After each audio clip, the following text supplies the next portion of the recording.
The journey to $100,000 doesn't start in your bank account. It begins by acknowledging the invisible chains of debt that keep your potential locked in the past. Most people view debt as a monthly payment, but it's actually a high-interest tax on your future freedom stolen by your younger, less disciplined self. The gap between owing money and owning $100,000 feels like a mountain, but the hardest part is simply convincing your brain that normal is a trap. Charlie Munger famously said the first $100,000 is a nightmare. But once you cross that threshold, the physics of money change in your favor forever. Phase 1 is stopping the bleed, where you must perform financial surgery on your lifestyle to ensure every dollar has a purpose and a destination. High-interest debt is a mathematical predator. It grows faster than your ability to earn, meaning you must attack it with radical, focused aggression. The mental shift happens when you stop viewing money as something to spend and start seeing it as a tool to buy back your autonomy. Consumerism is a loud distraction designed to keep you broke. Your first act of rebellion is choosing the quiet wealth of a growing savings account. You cannot build a skyscraper on a swamp, which is why your initial focus must be clearing the wreckage of high-interest loans and credit card balances. The wealth gap isn't a social issue, it's the personal distance you create by living significantly below your means while your income scales upward. Discipline is often sold as a burden, but in the context of debt, it is the only vehicle that can transport you from anxiety to absolute certainty. Every time you resist an impulse purchase, you are effectively buying a small piece of your future self's peace of mind at a massive discount. The math of $100,000 is simple, but the psychology is complex, requiring you to kill the ego that demands you look the part before you own the part. Automated discipline is your secret weapon. By removing the human element from saving, you bypass the biological urge to consume for instant dopamine. We must distinguish between standard of living and quality of life, as one is about what you have and the other is about how free you are. Phase 2 begins with the $10,000 foundation, a psychological fortress that ensures no minor emergency can ever knock you back into the cycle of debt. An emergency fund is not an investment. It is insurance for your soul, allowing you to make decisions based on logic rather than desperation. Once the bleeding stops and the foundation is set, the broke mindset begins to dissolve, replaced by a cold, analytical hunger for real equity. The hardest part of the $10,000 milestone isn't the money. It's the time it takes for your new habits to become your new identity as an owner. Small wins, like paying off a single credit card, create the dopamine loop necessary to sustain the long, grueling marathon toward your first $100,000. Wealth is the silence of choices you didn't have to make because your systems were already working on your behalf while you slept. You don't need a higher salary to start this evolution. You need a lower threshold for what you consider necessary for your survival. The transition from saving to investing is the moment you move from a linear life to an exponential one, where your money starts having children. Consistency is the invisible force that turns a few dollars today into a mountain of security 30 years from now. Stop being a tenant in your own life. By eliminating debt, you reclaim the deed to your time, your energy, and your future.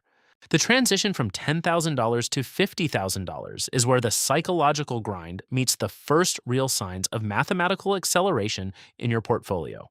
Compound interest is a snowball that starts as a tiny speck. You must protect it with your life until it gains enough mass to move on its own. At this stage, you aren't just saving money, you are buying future soldiers who will work in the market to defend your freedom 24 hours a day. The biggest enemy of momentum is lifestyle creep, the silent thief that tries to upgrade your car the moment your bank account looks healthy. Investing is the act of trading your current consumption for compounding, a trade that looks painful today, but feels like a miracle in 10 years. Your first $50,000 is a proof of concept. It's the evidence that you have successfully rewired your brain to value equity over appearance. Market volatility is the price of admission to the greatest wealth-building machine in history. You must learn to watch the red lines without blinking. Diversification is your shield, but concentration in high-quality assets is your sword. You need both to survive the trek to $100,000. The $10,000 to $50,000 phase is the boring middle, where the novelty has worn off, and only the most disciplined owners stay the course. Wealthy people don't work for money, they create systems where money is the byproduct of value and strategic asset ownership. Every dollar invested at this stage is a seed that has the potential to grow into an oak tree of generational wealth if left undisturbed. The true power of $50,000 is that it gives you FU money on a micro scale, the ability to say no to a toxic situation without fear. Your savings rate is the only lever you can fully control. While you can't predict the market, you can always predict your own discipline. Inflation is a hidden tax on savers. To reach $100,000, you must move beyond the safety of cash and into the productivity of assets. The rich are those who have a wide gap between their ego and their income. The broke are those whose ego is larger than their bank account. At $50,000, the math starts to do the heavy lifting for you as your annual gains begin to rival your annual contributions. The momentum phase is about vigilance, not letting a few good months trick you into thinking you've already won the game. A portfolio is a garden. It requires constant weeding of bad habits and the consistent planting of fresh, productive capital. The secret to $100,000 is aggressive patience, working like a demon to earn, but waiting like a monk for the market to grow. You are not just building a bank account. You are building a mindset that will be your most valuable asset when you eventually reach millions. Every market dip is a flash sale on your future freedom. The disciplined investor sees blood in the streets as an opportunity to buy the future at a discount. The transition to $100,000 is the escape velocity of wealth. It's the point where the gravity of poverty can no longer pull you back down. Stop checking your balance every hour. Wealth is a slow cooker process, not a microwave result. The breakout begins when you stop asking, "What can I buy?" and start asking, "What can I own?" $100,000 is the first major milestone because it's the point where your money earns enough to sustain itself, even if you stopped working today. Crossing the $100,000 mark is the sonic boom of personal finance. It's the exact moment your capital gains start to do more work than your manual labor. The first $100,000 is the hardest because you are fighting against the gravity of your old habits and the friction of a world designed to keep you broke. At this level, compound interest stops being a theory in a textbook and becomes a visible second salary that hits your account every single year. Financial escape velocity means you've earned the right to take bigger, calculated risks because your foundation is now deep enough to survive any storm. The $100,000 milestone is a psychological shield. The constant background noise of financial anxiety finally fades into a silence of strategic options. You must now shift your focus from saving every penny to optimizing every dollar, moving from a defensive posture to an offensive wealth strategy. Wealth is not about having a large pile of cash. It's about having a reliable stream of income-producing assets that work while you are thousands of miles away. Most people stop at $100,000 and buy a luxury car, but the elite use that $100,000 as a seed to grow the first million, understanding that the game has just begun. The magic of $100,000 is that even a modest 7% return now earns you $7,000 a year, money you didn't have to trade your precious hours to obtain. Efficiency becomes your new obsession. You begin to look at your taxes, fees, and expenses with the surgical precision of a high-end corporate CEO. Your time value has changed. You no longer do low-value tasks because you realize your brain is better spent on high-leverage scaling. $100,000 is the proof of character. It shows the world and yourself that you have the delayed gratification required to master your own biology. At this stage, you must audit your inner circle, ensuring you are surrounded by builders who push you toward the next $900,000. The wealth gap you created in Phase 1 is now a protective moat around your kingdom, making you nearly immune to the volatility of the job market. The transition to equity ownership means you stop being a consumer of the economy and start being an owner of the productivity of others. Every decision you make now is compounded. A 1% mistake at $1,000 is $10, but at $100,000, it's $1,000. Precision is no longer optional. The freedom to pivot is the greatest gift of the first $100,000. You can quit a toxic job, start a business, or take a year to learn a new high-income skill. Your emergency fund has evolved into an opportunity fund, allowing you to strike when the market crashes and others are paralyzed by fear. The first $100,000 is the foundation of a skyscraper. It's the most expensive and time-consuming part, but it determines how high you can eventually go. You're now playing the long game, where you stop caring about daily fluctuations and start caring about decadal dominance. $100,000 is the filter that separates the dreamers from the doers. Anyone can want it, but only the consistent can own it. Automated discipline has become your operating system, running in the background of your life like the code of a successful software. Wealth is the power to say no without checking your bank balance.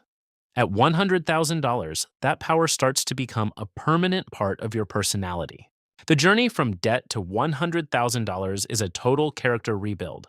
The person who arrives at the finish line is not the same person who started. $100,000 is the key to the kingdom, but the kingdom is actually the self-mastery you gained along the way. Once you hit $100,000, the math of compounding accelerates so drastically that your next $100,000 will likely take less than half the time of the first. The biggest risk at this stage is sophistication bias. The urge to overcomplicate your strategy when boring consistency is what actually builds empires. Your $100,000 is a financial battery.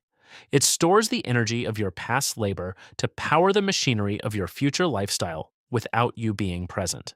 You have graduated from a participant in the economy to a capitalist, someone who provides the fuel for innovation and earns a premium for it. The invisible weight of debt we spoke of at the beginning has been replaced by the invisible wings of a six-figure liquid net worth. Don't let the $100,000 mark make you soft.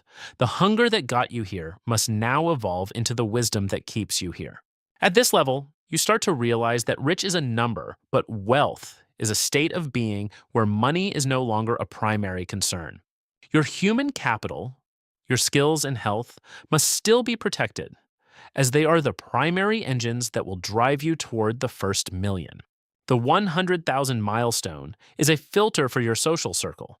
You will find that those who aren't on the same path will naturally drift away, and that's okay. Leverage is your new best friend. Whether it's through software, media, or capital, you now have the tools to multiply your impact exponentially. The transition from saving for a rainy day to investing for a sunny future is the final psychological hurdle of the middle class. You are now a steward of capital. Your job is to ensure that every dollar you own is allocated to its highest and best use for the world. The snowball effect is now a landslide. Your task is simply to stay out of the way and let the laws of mathematics do their job. $100,000 is the point where you realize that financial freedom isn't a destination, but a continuous practice of discipline and foresight. Stop comparing your Chapter 10 to someone else's Chapter 1. The $100,000 you built is yours alone, and it's enough to change your family's history. The fear of losing it all will try to creep in.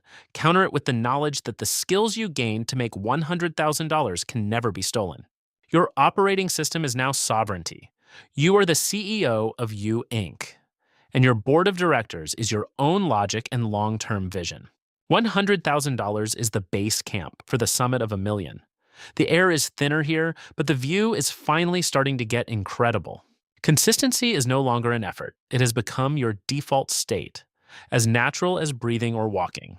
The roadmap from debt to $100,000 was never about the money. It was about the man you had to become to earn that money. Every no you said to a temporary pleasure was a yes to a permanent freedom that most people will never experience.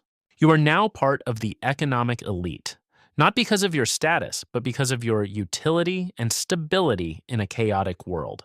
The journey continues, but for now, take a breath and realize that you have done what 90% of the world will never do. You broke the cycle. Subscribe to Prosper with Finn as we continue to map the territory toward the first million and beyond. The road is long, the goal is clear, and your first $100,000 is just the beginning. I'll see you at the top.